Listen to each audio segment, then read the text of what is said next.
Good morning and welcome to Roundtable, where we sit around a square table and talk about maybe just about anything. Anything goes on these discussions.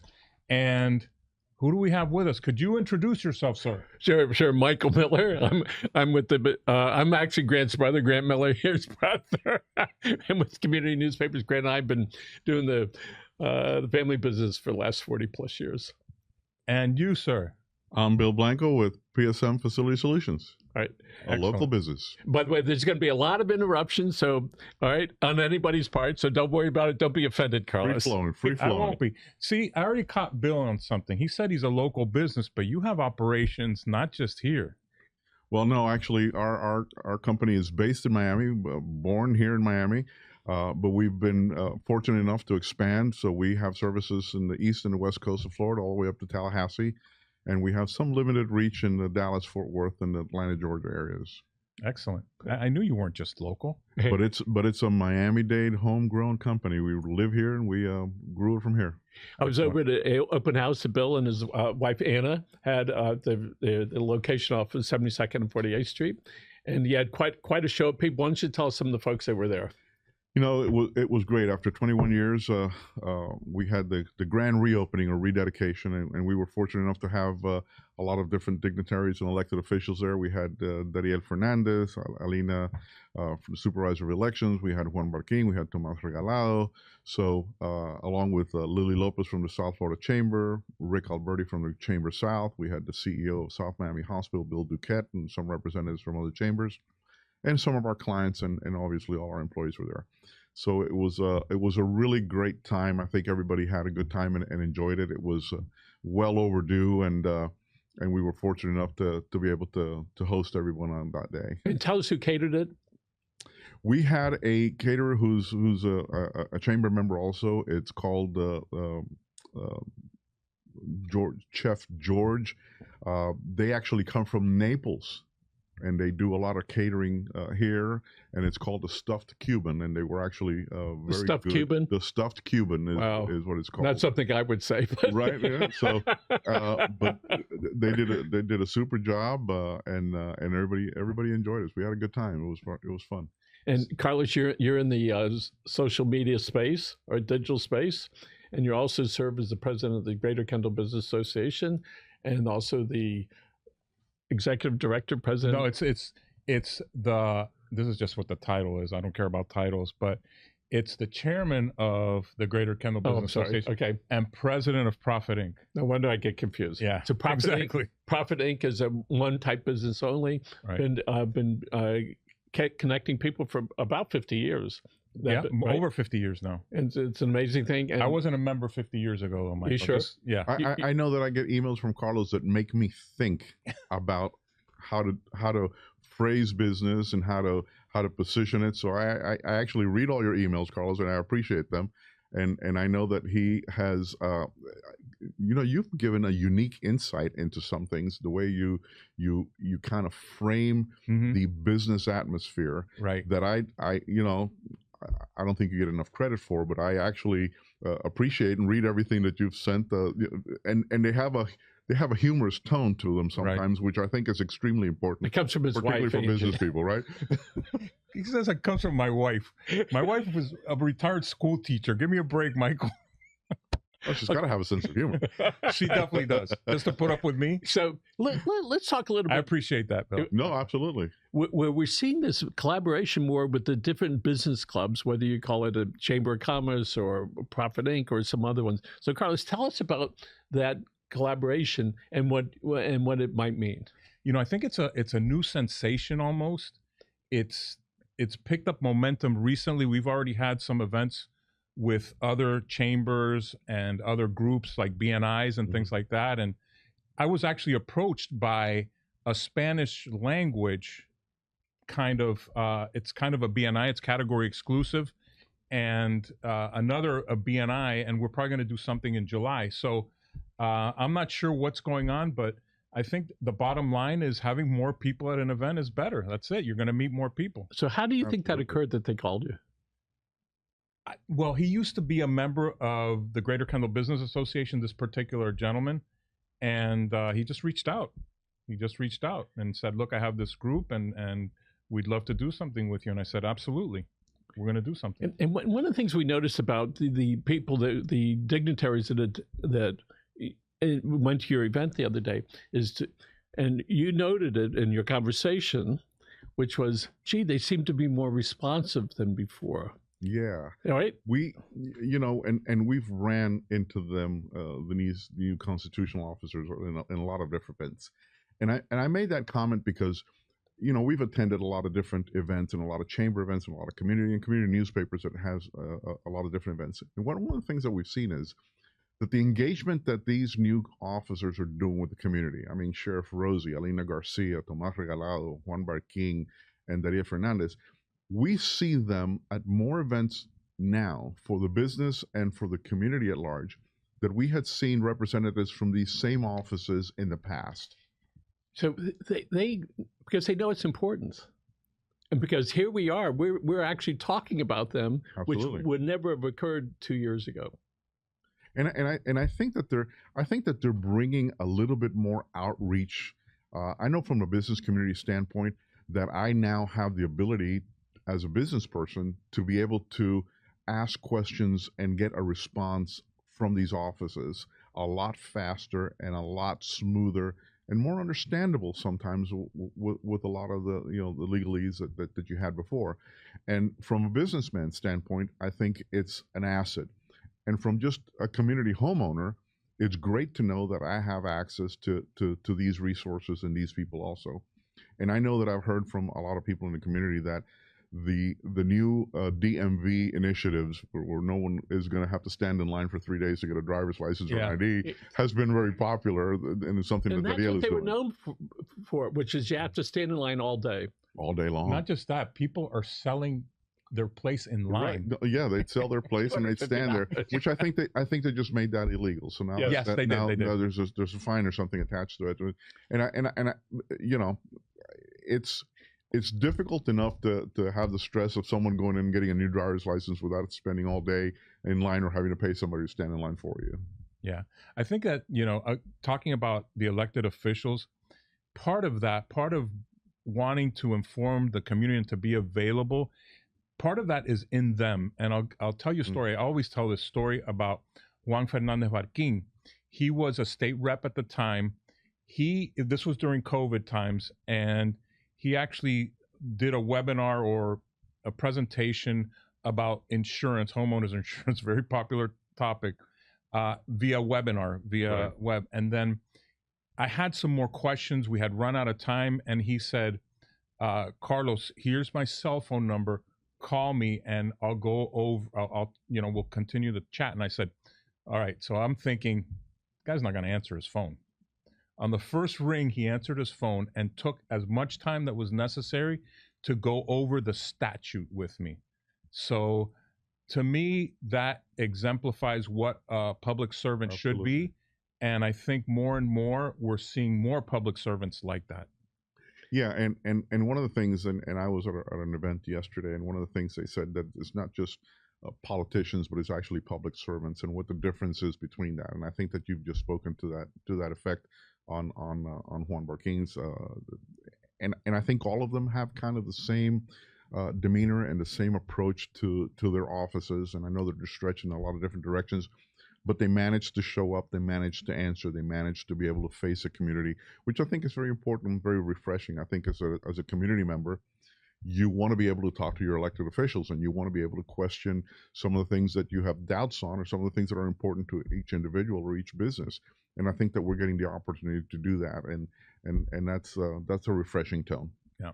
So let's say you were at the county, your county commissioner, whoever it happens to be, was sitting in front of you, and they said, "Bill, what can I do for you today?" What might that be? And you're next, Carlos. Oh my gosh, my county commissioner is Raquel Regalado, and she's also been responsive. And I think one of the things in the community that I live in, traffic has been just on everyone's mind, particularly when we're in the busway off of US 1 and the major intersections across that. And I know that we speak to some of the neighbors and some of the other businesses in the community, and they say, "Like, gosh, it's taking a long time for that to actually develop, and the traffic congestion is a concern for everyone.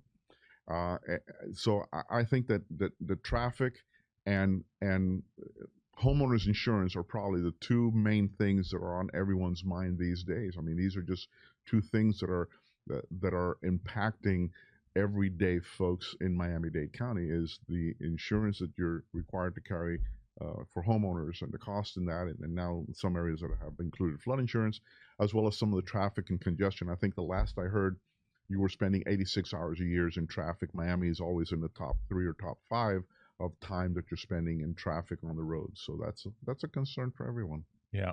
I just saw a recent article. Well, I'll answer your question first. It's Anthony Rodriguez, and I think my biggest concern is rising crime. It doesn't seem to be getting any better, and I'll give him his kudos when I'm not sure when, but he and the police chief, this was maybe a couple of years ago, came by my house and actually knocked on my door and kind of posed that question. Hey, what do you need?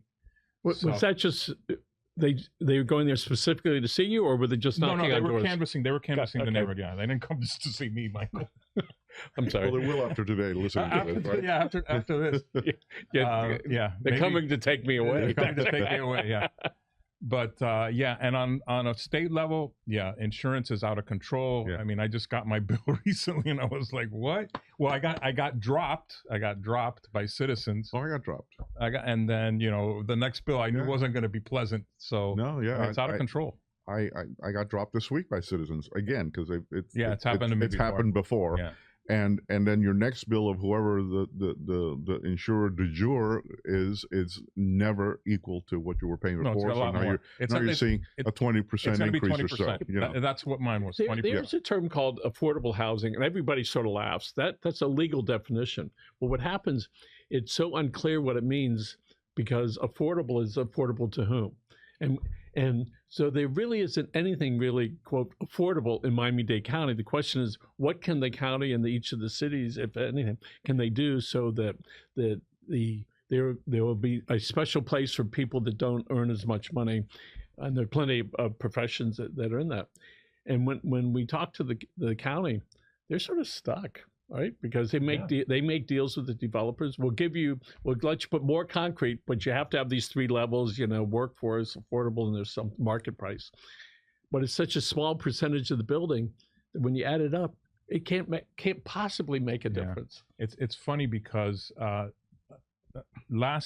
was 2 luncheons ago, we had Ron Shuffield as a speaker. Big real estate guy for the last 30, 40 years. Yep. Maybe 50. Nicest guy. And he posed a question to all of us is, could you afford to buy your house today? And it's like, almost everybody said, no, because the valuations have gone way up. Your taxes are going to go up, right? Sure. And your insurance is going to go up. So I don't think many people could, if they bought their house 10, 20 years ago, could afford their house today. So then what happens in 5 years and 10 years? The price of the house there, but that means the people that are coming here have more money. Right. Yeah, well, I think we've seen a lot of migration into the area of more affluent residents that have been able to afford the housing and have actually possibly driven that price up a little bit higher. Yep. Because we, at some point we had a shortage of housing in the markets and whatnot.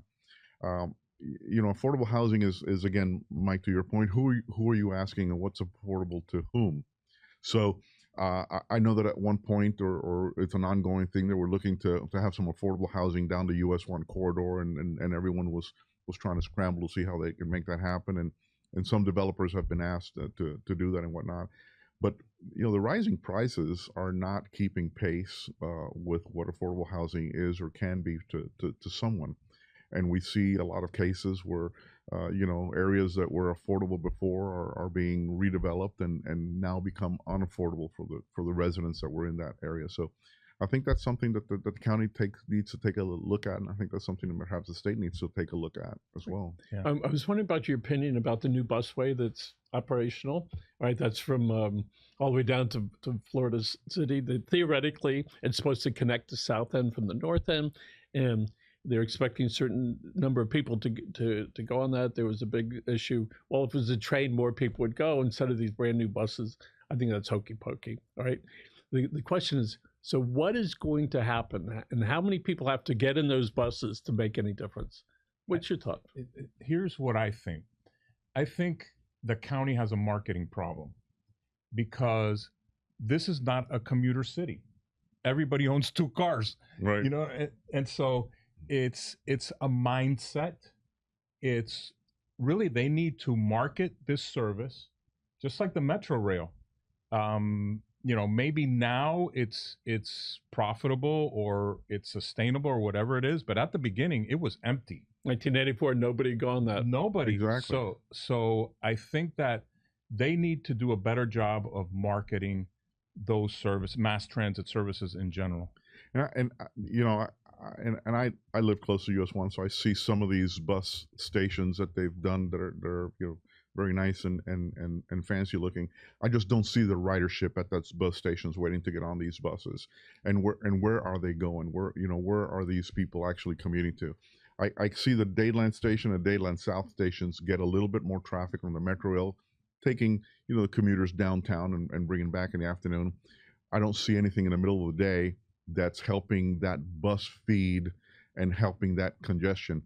And then what's going on in West Kendall? The poor West Kendall is, you know, just stuck in Neverland as far as traffic is concerned. Simply the infrastructure is not here.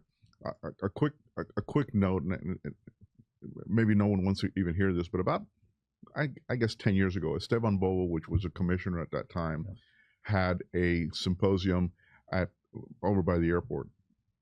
And there was a comparison between 1980 Washington, D.C. area and 1980 Miami-Dade area. From then to that moment where we had that. And we saw that Washington, D.C., in that same period of time, was able to extend their public transit and mass transit system considerably when compared to what Miami-Dade did in that same period of time.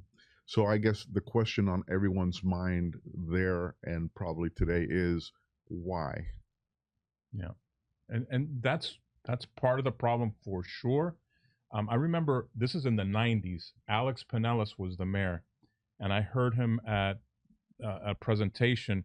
He said, in 5 years, there will be gridlock in this city. And sure enough, and you mentioned, you know, Kendall and West Kendall. Sure. And Grant spoke to this in an article, and I just saw Commissioner Gonzalez talk about establishing more businesses in Kendall. Right. I think that's critical because if not, the flow is going to continue east, and you know, I don't see an end to the traffic. Yeah, no, and I saw Gonzalez's article and was on point as far as being able to create business centers in these areas so that the commute doesn't have to exist right past that, you know, general boundaries or geographical areas. And I think that you know, we've concentrated business areas in a lot of different places and spread out. We've done kind of somewhat of a good job. I mean, Dadeland, you know, downtown Dadeland, you know, it's kind of been growing, and you know, Coral Gables has its thing going in Miami. But I think that we still need to go out in the suburbs, way deep, and we keep extending our urban boundary. You know, we've got hospitals in the area. I mean, Baptist Hospital is in that area. We've got shopping in that area. So we just need to be able to drive some more businesses in that area, and what can be done to actually facilitate that and make that happen. So the old Cutler Bridge Mall is being redone at $1.5 billion. It's under construction. At some point, there's going to be over 4,000 homes there, but it's going to have all those things. There's going to be employment, big hospital is going to be there, food, movie theaters, a lot of activities that are there. The question is, will the people that are going to work there, are they going to take a car, or are they going to get on that bus, whatever it is? My money's on the car. All right. Mine too. Right? And I'm thinking, so if you're on that thing, how are you going to get across? If you're on the other side, how are you going to get across that highway?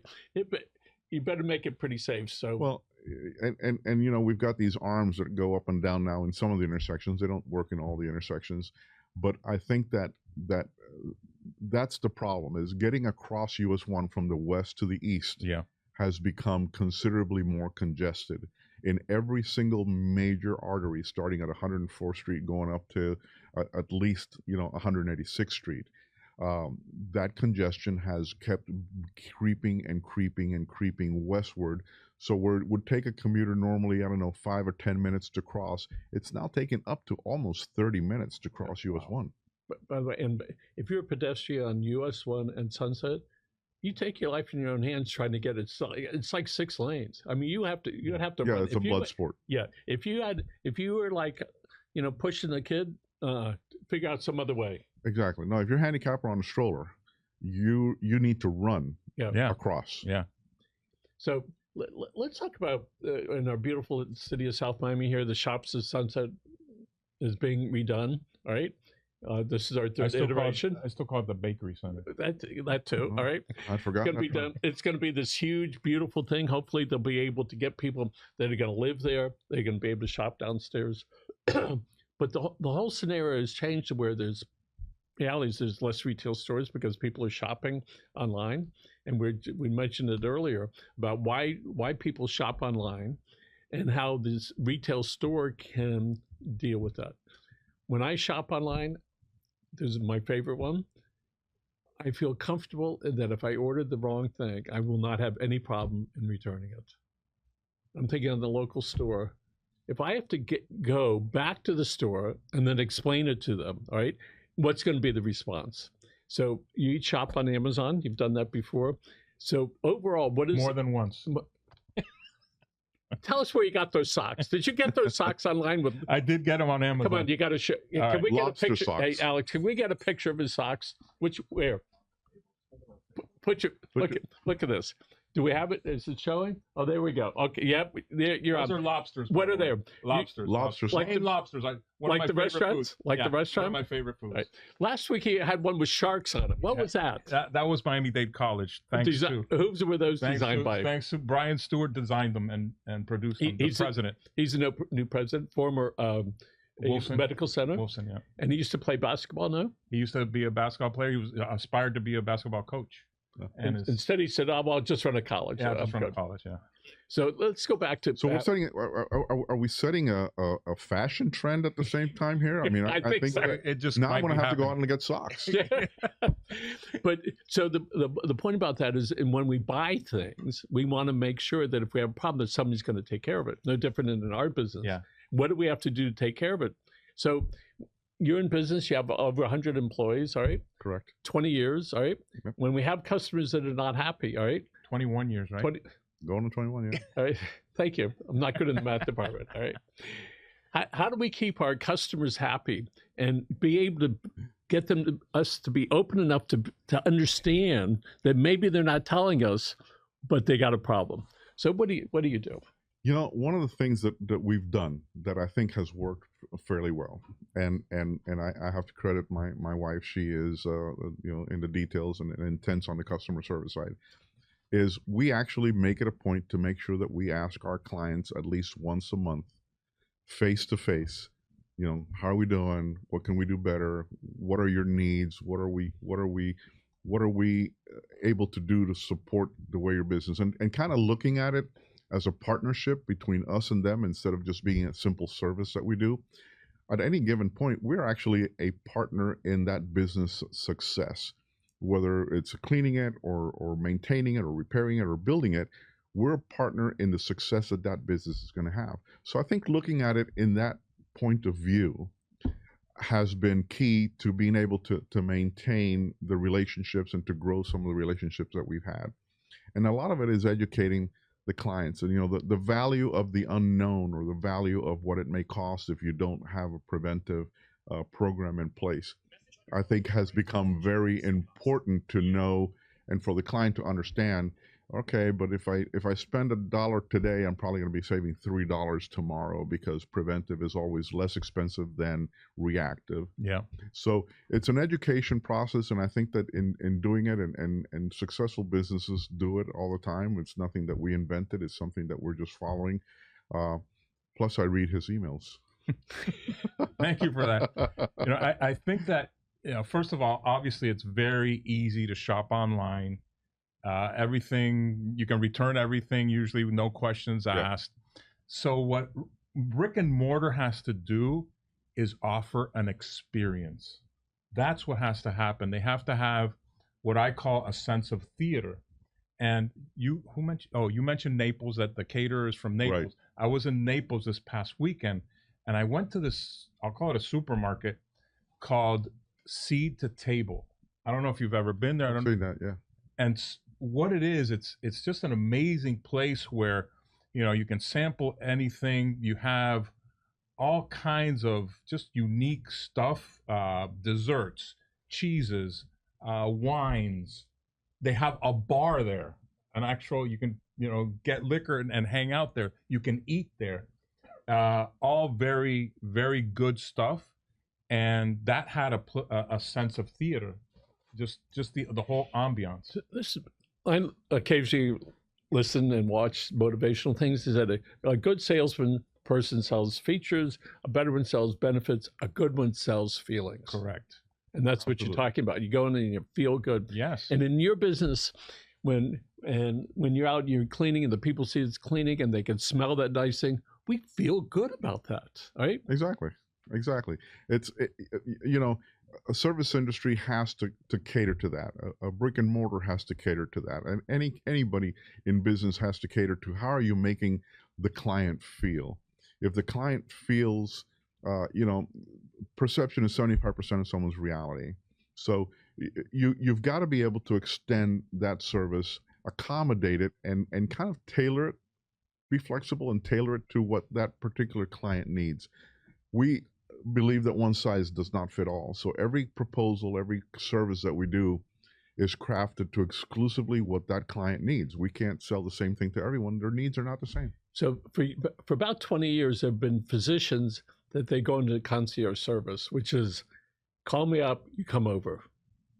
That's it. You don't have to make appointments and that sense of, in advance, because they have the money to be able to command, if you will, I need to send somebody over now. And which is the docs have been able to take care of that. Sure. The number one thing people complain about in healthcare, besides the prices, why did I have to wait for 40 minutes for the doctor? And then he sees you for 2. They count that towards the time spent, right? And that's certainly one of the most frustrating, things for us. And let's talk a little bit about not-for-profits, since we're talking about a little bit about healthcare. We work a lot with not-for-profits, and certainly it's been an eye-opener for my brother and I, and for the staff here. There's certain things that we can do here, the three of us, and maybe there'll be more, to be able to let not-for-profits tell their story, because I think that's important, especially at our age, because we have the ability to get people to listen for a couple minutes. You make them cry, Michael. I've seen your shows with nonprofits. So we'll turn the lights out and we'll see what happens over here, right? And that's important, and especially recently when the not-for-profits has been taking a pretty big hit as far as not having enough money to do that. And I think that as we're successful, we should be able to reach out for some of these people and help tell their story. My favorite local one is the Children's Center here in South Miami, Dr. Tina Scott, who 17 years ago gave up a lucrative pediatric practice, and she came over to serve the underserved, right? And I see what she has done, and she takes care of kids from 0 to 18. But then she says, she refers them as their family. She said, Michael, it's not the patient, it's the patient and the whole family. Right. So the things that we do impact whole families. So what I'd like to propose is let's go find some not-for-profits, all right, that need their story told, and let's help tell their stories. Right? Absolutely. I think that's excellent. I mean, and kudos to these people. That's a labor of love before anything else. I mean, you've got to have a definite sense of purpose and community and service to others to do that. And my hat goes off to the men and women that start and run and work at those facilities and those installations. Yeah. And I think that it's not always time. It's sometimes it's not always money. Sometimes it's time and services and help. I know that we've helped Ronald McDonald House. We try to do something for the 4 kids as well. It's a responsibility of sorts for businesses, or at least I agree. in my view. I agree. To be able to give back to the community, and that's some of the things that we're trying to do. And I think, Mike, that's an excellent idea. I think we should bring those things to light more. And I'm glad you brought up about Ron McDonald, And we had somebody here with American Heart. We work with them, and they had somebody sitting right here, and it was a woman. She had really long hair and a hat. And I said to people, it's about branding. I said, do you know who that is? And they said, yeah, that's Rita Case. That here's a woman, a huge organization, Right. that spends a lot of time working with local charities. But the point of it is one that she branded herself. And people didn't even know who she was until I pointed out, look over there, see. So she has been giving, and they have 275 women that work for their organization. Wow. And then lots of other people. And so she's made a decision to help. And we are in a lot of connections with these people. The ones that we would like to do are the ones that are struggling. There's one of my favorites is Be Strong with Michelle Shirley. They have a thing called YAK, Y-A-K, and they're little cards, and there's a question on it, and you share it with your family, and then it's just it opens you up. So I did one with her on here, and then I did one with my wife Susan, and we adjusted a little bit. I said, okay, it's my turn. Okay, so I would read the question, and she would answer it. Then the next one, she would ask me, and I would ask her. And in about 20 minutes, it tore down all the walls. It was really very interesting. And so they work on keeping people together. I was fortunate to be one of their fundraisers, and there was this old lady sitting there. She was not much older than us, but she was sitting there. Got my hearing aids on. I can't hear anything. And she was the one that started it. So I'm holding her hand, right? There are hundreds of people in the room. I said, look what you started so many years ago, and look at all these people that are making a difference. So what I hope to do is make a difference. Let's find out who those people are. We should invite them on a show, whether it's individually, and to bring it. And Grant and I are committed to help telling the story. I do want to thank Carlos Martinez from the United Home Care, who honored us for our work in the arena. And when I first met him, it was right in here, and it was during the pandemic. And I said, so what are you doing to protect your staff and the people you go see? The stress that he was under, he started crying. And I brought it up to him years later, which was a couple months ago, to see how he wanted to make sure he could take care of the older people and take care of his staff. And it was so significant. So here I am now, 5 years later, talking about what a struggle there was to do that. So my hat's off to Carlos and his complete team. And they got a great editor who made my brother and I look like we were like really good and really smart. They cut out all the other parts of that. So thank you for joining us, and I look forward to doing more of these with Bill and Carlos. As always, thank you for what you do for the community. And let's look in the red camera over here. All right. And Bill, you're going to sign us out.